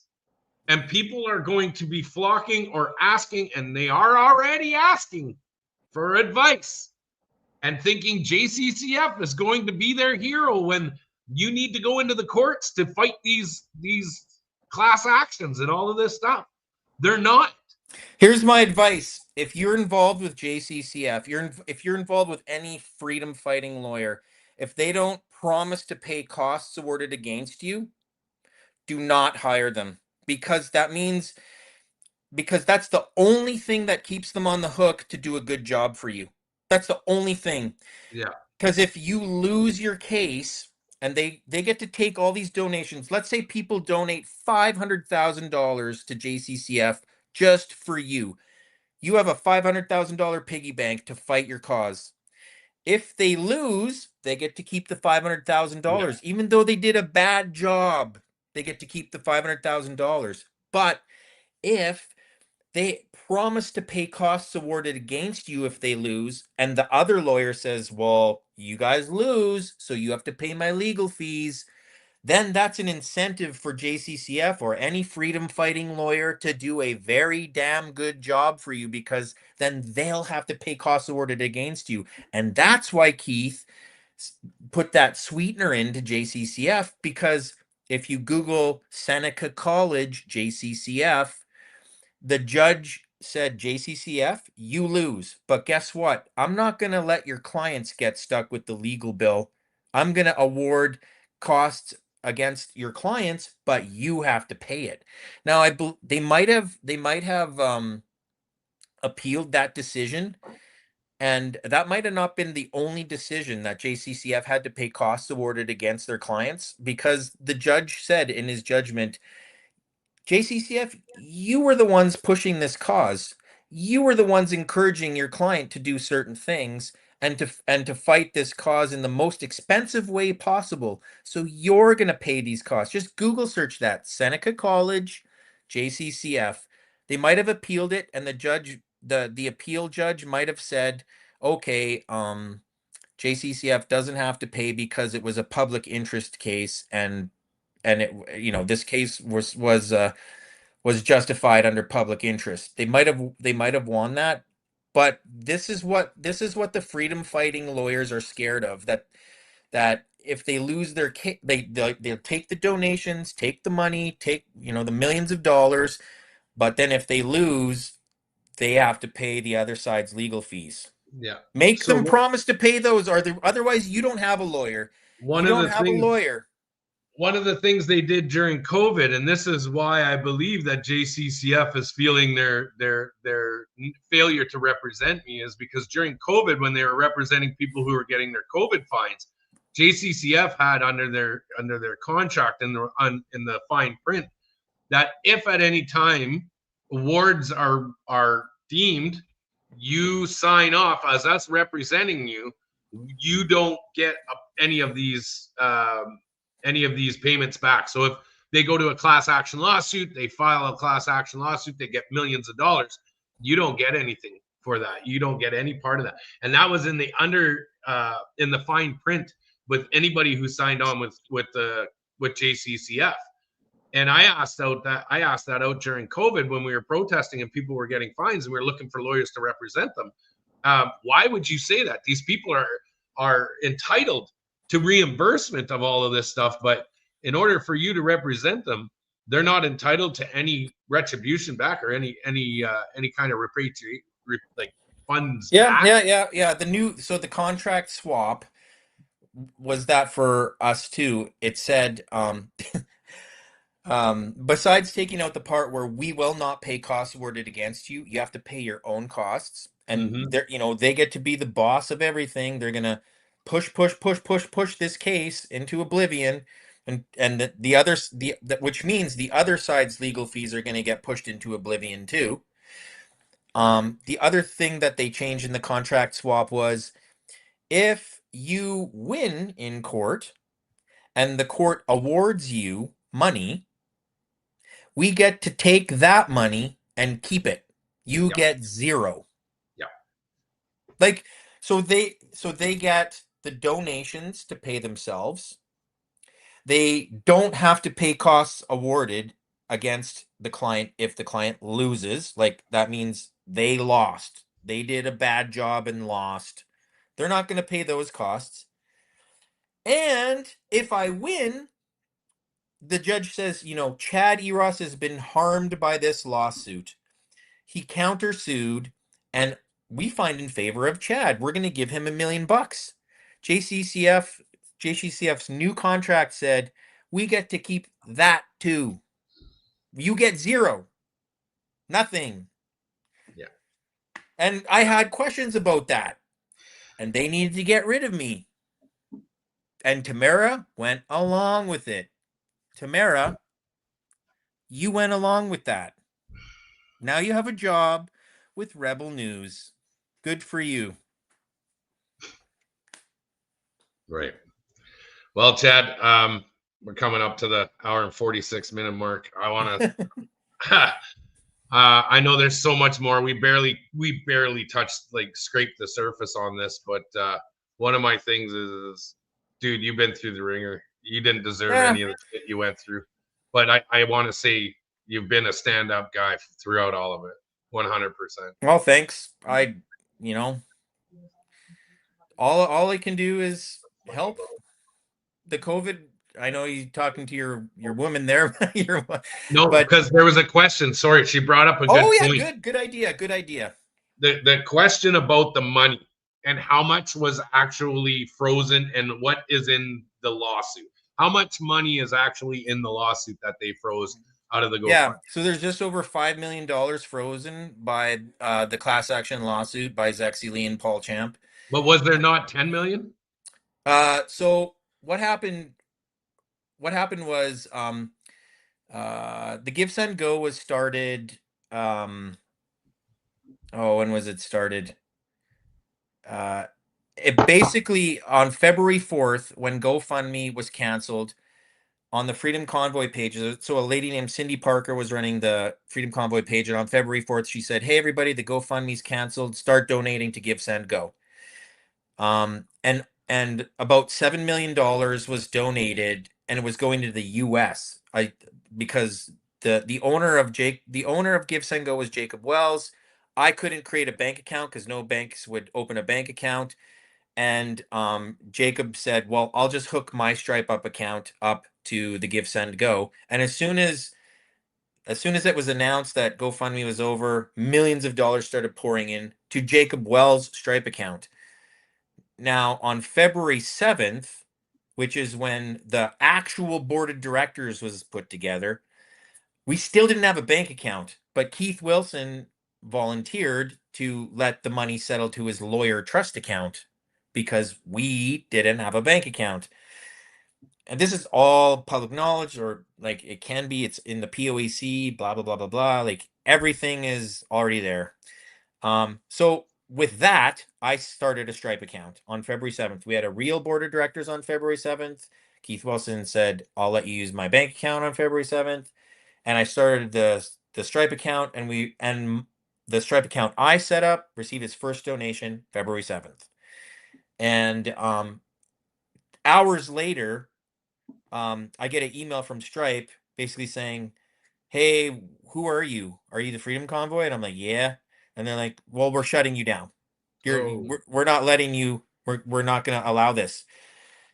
So I'm like, okay, they're going to shut it down and refund everybody. This is what I'm thinking. And I contact Jacob Wells, and he on February 11th, he switches it back to the US one. Okay. And that's how $7 million got donated through the US Stripe account and put into a trust account with Jacob Wells. About 3.5 million went into the Canadian Stripe account. So after Stripe said, we're not going to allow you to take donations and we're not going to allow any payouts, you're shut down, you're closed, they continue to allow donations in. $2.8 million worth of donations went into the Stripe account after they told me they were going to close it down. They didn't refund anybody. And that $2.8 million has been put into the escrow account. So the donors got ripped off by Stripe. The donors got ripped off by Stripe, and Stripe collected $380,000 in Stripe fees from the Canadian Stripe account that they told me they never intended they were ever going to let us have the money. So guess who's going to get welcomed to the lawsuit party? Strict. Right. And then I think they knew, they must know that this is coming. I told Keith Wilson and the JCCF lawyers this 4 years ago. I said, you guys, you need to get them in this, because they shut down, they said, we're shutting down your campaign, but they continued to take almost $3 million in donations. Now, maybe this is what they were, I don't really know what they were thinking. Maybe they weren't thinking anything. Maybe they're just a bunch of non-thinking goofballs. But if I would have started pushing the refund button, they would get to keep the fees, and I would have to come up, or we would have to come up with $380,000 if we wanted to give people a full refund, and we didn't have $380,000. Like, there's no way, because Stripe wanted to keep their fee, right? So I'm like, okay, you guys are shutting this down, shut it down. Then they didn't, because I think they wanted to keep that $380,000, and they did. They didn't. The Canadian Stripe account collected $3.7 million, and they only gave $3.4 million to the escrow account, and they kept the rest. So that's bad. Anyways, there's $3.4 million from the Canadian Stripe account from the Give Send Go. There's $1.4 million from Tamara Leach and Chris Barber's account. There's $300,000 from Chris Gare's Adopt a Trucker account that got scooped, which all adds up to about $5 million. And yes, Mark Carney was on the board of directors of Stripe. Mark Carney also wrote a manifesto against the protesters, and which got published in the Globe and Mail, saying that the full force of the law needed to come down on the protesters. They all needed to be found and arrested and put in jail. And now Mark Carney is our prime minister. Canada, congratulations. You, Eastern Canada, I should say, you elected a corporate banker who uses his influence as I don't want to say evil globalist banker, but he is a globalist banker. That is an actual fact. This is who Canada elected. So this is where I wanted to go with that too, because I wanted people to understand there are things coming out that we are trying to do. We want Stripe a part of this lawsuit so that they are held accountable. Mark Carney had the ability, or had the firsthand knowledge of how to do this, and that's how this is happening. So, ladies and gentlemen, that's what a way to end it. That's a bang up way to end it. So, in total, in escrow, now you know where it is. They also have $68,000 of mine that is in there as well. And not only that, ladies and gentlemen, there is another forfeiture.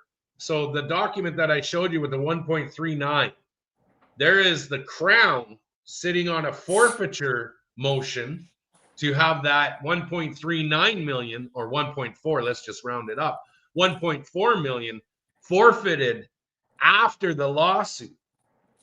So there is more to this that's going on, and this is why everybody's like, Pat, you're all about this. You're trying to cause division. You're trying to, no, not at all. This is a lot deeper, ladies and gentlemen. This is, like I said, Chad and I are just scratching the surface on this. There is more behind the scenes that's going on. I have pretty in-depth knowledge of everything. Like, this could be a 10-hour podcast. There's 100%. So that's why I want to say, Chad, thanks for coming on. We're not done with you by no means. We're going to bring you back again for more stuff. But I want to really appreciate and say thanks for coming in, clearing some of the discrepancies that people have had and the questions that people have been had. I've seen the chat's been going off. I usually acknowledge the chat and bring them in, but I think we were doing good. We were flowing really well. Any last thoughts you want to throw in here that you think should be in, and then we'll sign it out. Yeah, well, I would just say this: everybody, keep your nose clean, be good people, like do what you say, what you mean, and mean what you say, and keep your promises, and just try the best you can to be a good person, and don't be scammy and don't be weird. Like love your family, love your friends, do the best you can for each other. Like, I'm no saint. I make mistakes. I get pissy and mad and stuff, but sometimes, and whatever, sometimes I say the wrong thing or whatever, but when you join the dark side and you start doing like really bad stuff, like there's a difference between being like ornery and like being scammy and weird and stuff. Well, just to explain that forfeiture, because I think most of your audience isn't going to understand what that means. All forfeiture means is that the Crown says, we're going to take that $1.4 million because we think it's connected to crime somehow. And we're going to keep that money. We're going to buy new cop cars, upgrade our office, or whatever, like, I don't know, whatever they want to do. But basically the Crown gets to keep the money and do whatever the heck they want with that money. It's a very new thing in Canada, this whole forfeiture thing. It's worth a Google search. Do like BC civil forfeiture, BC forfeiture, Canada forfeiture, and what is it? CCLA, Canadian whatever. They're like a civil rights organization. They've been involved in advocating like awareness and advocacy against that. Canadian Civil Liberties organization. They're phenomenal. A lot of people think they're like left wing and stuff, but they advocate for everyone. I believe they're nonpartisan. They're an organization that I would trust. And they'll advocate on both sides of the political spectrum if you believe in that thing. And but yeah, they're trying to raise awareness against this. It's basically kind of like a police state thing. They'll say, well, Tamara got charged with mischief and Chris Barber got charged with mischief, so we're going to take that $1.4 million for ourselves. Yeah. What? Yeah. Like, yeah. It's not a good thing. And that's a good awareness thing, and we'll leave it at that. And then, ladies and gentlemen, as you know, I'm still going through my appeal. I haven't said it throughout the whole show, but if you care to help me out, PatKingAppealFund@gmail.com. It goes directly to Brian, my lawyer, and Brian dishes out receipts everywhere you can. Chad, thanks again, buddy. I really appreciate it. Yeah, no problem. May the truth prevail. That's what it's about, my friend. That's why I'm out here. I want to tell the truth, and that's it. Okay, man. Peace out. Even a blind man can see what we are all seeing, and yet you're trying to gaslight us into pretending like it's just all regular and that we are the bad guys. That is the truth. The truth does hurt, and people want to know who killed Charlie Kirk. It's like a radiant beacon on a hill, drawing you close and holds you still. Carried by gentle warriors, clothed in God's will.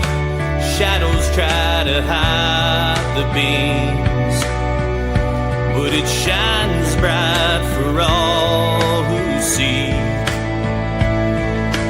Truth can't be put out, silence trampled by violence. It's a roaring flame, proclaims can't be restrained. Won't bend a knee, sets the captives free. Right here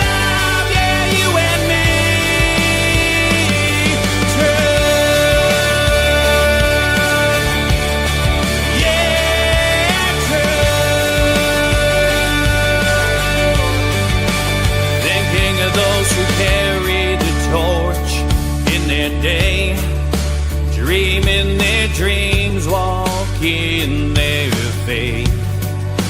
Fearless of sharing Jesus' ways, paving the way. Sacrifice is not forgotten, but your light spreads love, still living